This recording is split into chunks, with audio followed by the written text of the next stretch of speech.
Hello everyone, कैसे हैं? सबकी पढ़ाई अच्छी ही चल रही होगी। आज हम लोग देखने वाले हैं Indian contract act. Indian contract act में हम लोग आज देखेंगे कॉन्ट्रैक्ट क्या है। सेक्शन 2 सब क्लॉज एच जो है वो कॉन्ट्रैक्ट की डेफिनेशन बताता है। Contract is an agreement which is enforceable by law. अभी ये डेफिनेशन हम लोग दो पार्ट्स में डिवाइड करेंगे। फर्स्ट पार्ट है एग्रीमेंट, सेकंड पार्ट है एनफोर्सेबल बाय लॉ। एग्रीमेंट जो है वो कैसे होगा? जहां पर ऑफर है और एक्सेप्टेंस है तो वो एग्रीमेंट बन जाएगा। इसके लिए हम एग्जाम्पल देखते हैं। मिस्टर ए है और मिस्टर बी है। अभी मिस्टर ए जो है उन्होंने बी से पूछा कि मुझे मेरी कार बेचनी है फॉर ₹50,000, आप खरीदोगे क्या? मिस्टर बी ने अभी सोचा, उन्होंने बोला हाँ ठीक है खरीद सकता हूँ, it's a good amount. Mr B ने हाँ बोल दिया मिस्टर ए को। तो अभी मिस्टर ए ने क्या किया है? ऑफर दिया है, मिस्टर बी ने उसे एक्सेप्ट कर दिया। तो ये हो गया ऑफर और एक्सेप्टेंस, तो वो बन गया एग्रीमेंट। लेकिन एग्रीमेंट जो है वो कैसे होना चाहिए? एनफोर्सेबल बाय लॉ होना चाहिए। अभी enforceable by law means what? Enforceable by law means creation of legal rights and liabilities between the parties. अब ये क्या चीज है? मतलब कॉन्ट्रैक्ट जो होता है वहां पर हर एक पार्टी के लिए कुछ राइट्स बनते हैं, वैसे ही कुछ लाइबिलिटी भी रहती है। तो सेक्शन 10 जो है इंडियन कॉन्ट्रैक्ट एक्ट का सेक्शन 10 क्या बताता है? कुछ कंडीशंस देता है। जो कंडीशंस फुलफिल होने के बाद वो एग्रीमेंट कैसे बन जाता है? एनफोर्सेबल बाय लॉ बन जाता है। ये कंडीशंस हम लोग अभी देखेंगे। फर्स्ट कंडीशन है there should be at least 2 parties. It's but natural कि कॉन्ट्रैक्ट करना है तो वहां पर एक पार्टी में तो कॉन्ट्रैक्ट नहीं होगा, वहां पर मिनिमम कैसी होनी चाहिए? 2 पार्टीज होनी चाहिए। जो फर्स्ट पार्टी है उसे बोलेंगे ऑफरर, मतलब जो ऑफर देता है उसे बोलेंगे ऑफरर, और जिसे देता है उसे बोलेंगे ऑफरी। ठीक है, अभी एग्जाम्पल जो दिया मैंने, मिस्टर ए ने ऑफर दिया था इसलिए मिस्टर ए कौन बन गए? ऑफरर बन गए। और मिस्टर बी को ऑफर दिया था इसलिए मिस्टर बी क्या बन गए? ऑफरी बन गए। ठीक है, ये हो गया फर्स्ट कंडीशन। सेकेंड कंडीशन क्या है? Intention to create legal relationship. अब ये लीगल रिलेशनशिप क्या चीज़ है? जैसे सोशल रिलेशंस मेंटेन करने चाहिए, फैमिली रिलेशंस मेंटेन करने चाहिए, हम लोग बोलते हैं। तो फैमिली रिलेशंस में वहाँ पर हम लोग क्लेम नहीं करते। इसका एग्जाम्पल एक देखते हैं कि आपकी CS फाउंडेशन के एग्ज़ाम हो जाने के बाद आपको आपके पापा ने प्रॉमिस किया है कि आपको अगर अच्छे मार्क्स आते हैं तो मैं आपको मोबाइल खरीदूंगा। ये आपके पापा ने आपके लिए प्रॉमिस किया है। अभी आपकी एग्ज़ाम हुई, रिजल्ट आ गया, अच्छे मार्क्स भी आ गए। अभी आपने पापा को याद दिलाया कि आपने बोला था कि मुझे मोबाइल खरीद के दोगे, लेकिन पापा बोलते हैं नहीं अभी नहीं खरीद सकता, 2-3 महीने बाद देखेंगे। तो अभी क्या होगा? अभी आप क्या पापा को क्लेम करोगे? पापा के अगेंस्ट सूट फाइल करोगे? नहीं, क्योंकि वहाँ पर क्या है? लीगल रिलेशनशिप नहीं है। लेकिन अगर कॉन्ट्रैक्ट कोई परफॉर्म नहीं करती है कोई पार्टी, तो वहाँ पर सूट फाइल किया जा सकता है, वहाँ पर कंपनसेशन क्लेम किया जा सकता है। ये हो गई सेकंड कंडीशन। थर्ड कंडीशन है कॉम्पिटेंट पार्टीज। पार्टीज कैसी होनी चाहिए? कॉम्पिटेंट होनी चाहिए। मतलब क्या? Party should be major. Major means what? Above the age of 18 years. मतलब कॉन्ट्रैक्ट की जो पार्टीज है वो 18 साल से ज्यादा होनी चाहिए।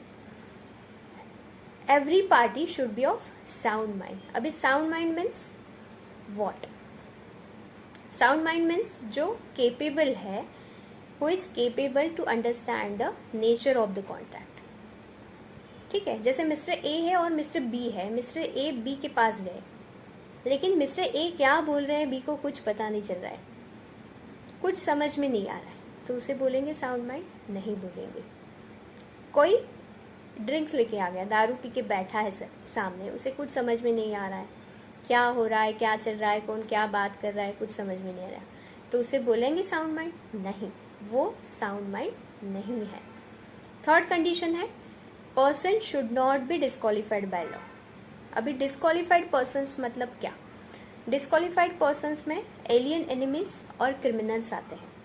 इनको लॉ परमिशन नहीं देता है कॉन्ट्रैक्ट करने के लिए, तो ये पर्सन्स वहाँ पर नहीं होने चाहिए। नेक्स्ट कंडीशन देखते हैं, फ्री कंसेंट। अभी फ्री कंसेंट क्या है?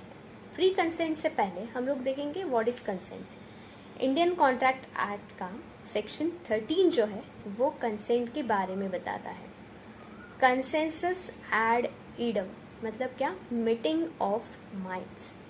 ये लैटिन टर्म है, क्या है? Consensus ad idem, that is meeting of minds. आपको ऑब्जेक्टिव्स में ये पूछा जा सकता है, ठीक है। Consent means parties should agree upon the same thing in the same sense, उसे बोलेंगे कंसेंट। जो हमने अभी एग्जाम्पल लिया है मिस्टर ए और मिस्टर बी का, उसे ही हम लोग कंटिन्यू करेंगे। उसमें क्या देखा है कि मिस्टर ए जो है वो बी को ऑफर दे रहा है कि मुझे मेरी कार बेचनी है 50,000 रुपीज़ में, लेकिन बी सोचते हैं अगर वहाँ पर कि उन्हें उनकी बाइक बेचनी है, तो यहाँ पर कंसेंट होगा? नहीं होगा, वहाँ पर कंसेंट बिल्कुल भी नहीं होगा। उसमें अभी देखते हैं फ्री कंसेंट क्या है। फ्री कंसेंट मतलब consent which is not caused by coercion, undue influence, fraud, mistake and misrepresentation, ठीक है। इसे हम शॉर्ट कर देंगे CUFMM, मतलब आप याद कर सकोगे। C for coercion, U for undue influence, F for fraud, M for misrepresentation and again M for mistake, ठीक है। तो ये पांचों चीजें वहां पर नहीं होनी चाहिए। अभी कोर्शन जो है वो क्या है? वो फिजिकल फोर्स है। अनड्यू इन्फ्लुएंस में क्या है? वो मेंटल फोर्स है। फ्रॉड तो आपको पता है, मिस्टेक भी पता है, मिसरिप्रेजेंटेशन भी पता है। तो अगर ये चीजें वहां पर नहीं है तो वो क्या होगा? Free consent. जैसे मूवीज में देखते हैं, बंदूक रख दी और बोला ये कॉन्ट्रैक्ट साइन कर, तो ये कंसेंट कैसा रहेगा? फ्री कंसेंट होगा? नहीं होगा। Consent should be voluntary. Next condition है कंसिडरेशन। कंसिडरेशन जो है it is an important part of contract. अगर कंसिडरेशन वहां पर नहीं है तो वो कॉन्ट्रैक्ट नहीं होगा, ठीक है। अभी कंसिडरेशन मतलब क्या? कंसिडरेशन मीन्स क्विड प्रो क्वो, ये लैटिन टर्म फिर से आ गया। Kwid pro quo means something in return, उसे बोलेंगे कंसिडरेशन। ये भी आप अच्छे से याद करो, क्विड प्रो क्वो। अभी कंसिडरेशन क्या है? मिस्टर ए के लिए कंसिडरेशन क्या है? 50,000 रुपीज़, और मिस्टर बी के लिए कार है, क्योंकि वो 50,000 रुपीज़ पे कर रहे हैं, उसके बदले में उन्हें कार मिल रहा है, तो उसके लिए कार ये कंसिडरेशन हो जाएगा। लेकिन कंसिडरेशन जो है वो कैसे होना चाहिए? लॉफुल होना चाहिए। वहाँ पर अनलॉफुल कंसिडरेशन अलाउड नहीं है। इसका एग्जाम्पल देखते हैं कि ABCD है, चारों लोगों ने चोरी कर ली। चोरी करने के बाद उन्होंने जो चोरी में मिला है उसे उन्होंने डिस्ट्रीब्यूट कर दिया, चारों लोगों में आपस में डिस्ट्रीब्यूट कर दिया। कुछ पैसा है, कुछ ज्वेलरी है और कुछ है, तो ये कंसिडरेशन क्या होगा? लॉफुल कंसिडरेशन होगा? ये लॉफुल कंसिडरेशन नहीं होगा। इसके बाद कंडीशन है लॉफुल ऑब्जेक्ट। जो ऑब्जेक्ट है कॉन्ट्रैक्ट का वो कैसे होना चाहिए? लॉफुल होना चाहिए।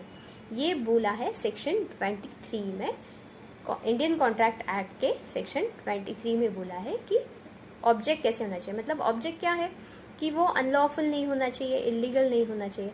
जैसे स्मगलिंग है, तुम मेरे लिए स्मगलिंग करो, मैं उसके लिए कुछ कंसिडरेशन पे करता हूँ। या फिर मिस्टर ए और मिस्टर बी में कॉन्ट्रैक्ट हुआ है कि मिस्टर ए ने जाके सी का मर्डर करना है, उसके लिए मिस्टर बी क्या करेंगे? कुछ अमाउंट पे करेंगे, जैसे 1 लाख रुपीज़ पे करने वाले हैं, तो ये लॉफुल ऑब्जेक्ट हुआ? नहीं हुआ। वहाँ पर लॉफुल ऑब्जेक्ट भी नहीं है, वहाँ पर लॉफुल कंसिडरेशन भी नहीं है। तो ये हो गए essential conditions according to section 10। हम लोग इसे फास्टली रिवाइज करते हैं। फर्स्ट हम लोगों ने देखा व्हाट इज कॉन्ट्रैक्ट। कॉन्ट्रैक्ट का सेक्शन क्या बताता है? सेक्शन 2 सब क्लॉज H, उसमें कॉन्ट्रैक्ट का डेफिनेशन दिया है। Contract is an agreement which is enforceable by law. First देखा एग्रीमेंट एंड सेकंड पार्ट है एनफोर्सेबल बाय लॉ। अभी एनफोर्सेबल बाय लॉ के लिए सेक्शन 10 में कुछ कंडीशंस दी है। वो कंडीशंस फुलफिल होने के बाद वो एग्रीमेंट क्या बन जाता है, इन्फोर्सिबल बाय लॉ बन जाता है। उसमें कंडीशंस क्या क्या देखिए, there should be at least 2 parties. उसके बाद देखा है intention to create legal relationship. उसके बाद आता है कॉम्पिटेंट पार्टीज। कॉम्पिटेंट पार्टीज में कौन आएगा, major, sound mind and not disqualified by law. उसके बाद देखा है कंसिडरेशन। कंसिडरेशन जो है वो क्या होना चाहिए, लॉफुल कंसिडरेशन होना चाहिए। कंसिडरेशन जो है वो उसमें एक लैटिन टर्म देखा, quid pro quo, that is something in return. उसके बाद देखा कंसेंट। कंसेंट के लिए लैटिन टर्म देखा consensus ad idem, that is meeting of minds.